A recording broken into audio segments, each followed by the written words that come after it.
Et pour prendre un peu de recul, je me tourne vers notre invité, Marc Ezrati. Bonsoir. Bonsoir. Merci d'être avec nous. Vous êtes journaliste, spécialiste de la police et vous êtes auteur du livre « Police, des haies d'honneur à la haine anti-flic ». On le devine à la lecture de ce titre. Vous êtes penché sur ce que j'appellerais ce regard posé sur la police qui a changé. En quoi a-t-il changé et est-ce que vous le datez ? Écoutez, il a changé depuis 2016. On avait une police qui était, après les attentats de 2015, redécouverte par une population. On redécouvrait une police plurielle, on découvrait une police qui était prête à se sacrifier pour la liberté de la presse, après Charlie Hebdo, qui était prête à se sacrifier quand ce pauvre policier du 11e arrondissement est mort sur le trottoir en tentant d'arrêter les frères Kouachi. Ils ont redécouvert, les Français ont redécouvert qu'ils avaient une police qui était là pour les protéger et qui était prête au sacrifice suprême.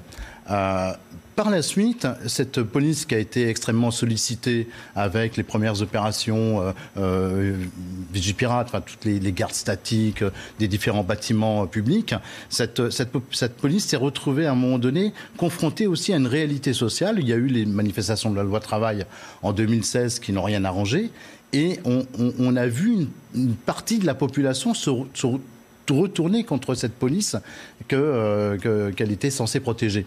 Comme si on oubliait le rôle de la police, son rôle de protection, qu'on revenait à son rôle de répression qui effaçait le premier rôle de protection, c'est ça ? Voilà, qui effaçait ce rôle de, si vous voulez, c'est comme ça qu'on est passé un petit peu de cette police acceptée par la population, redécouverte par la population. Hein. La police n'a jamais forcément eu une très très bonne image à la population, mais 2015 a vraiment été cette année où d'un coup les policiers me racontaient, on a des gens qui sont venus nous voir, qui sont venus nous saluer, qui nous ont remerciés, qui nous ont applaudi, et on n'avait pas l'habitude de ça. Et quelque part, ce qui s'est passé en 2016, où ces mêmes policiers me disaient, peu de temps après, on a reçu des pavés dans la figure et on nous a traités de sales flics, ça nous a choqués, mais finalement on revenait vers quelque chose qu'on connaissait d'avant 2015.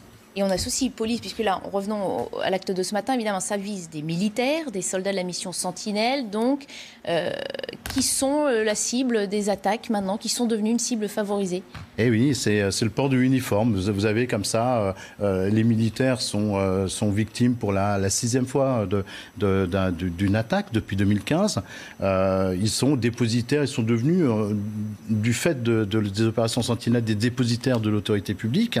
Et ils représentent, si vous voulez, oui, c'est l'uniforme, c'est l'ordre et c'est le pouvoir. Et en l'occurrence, c'est vrai que les militaires, les gendarmes, les policiers sont égaux face à ce déchaînement de violence qu'on voit actuellement, absolument.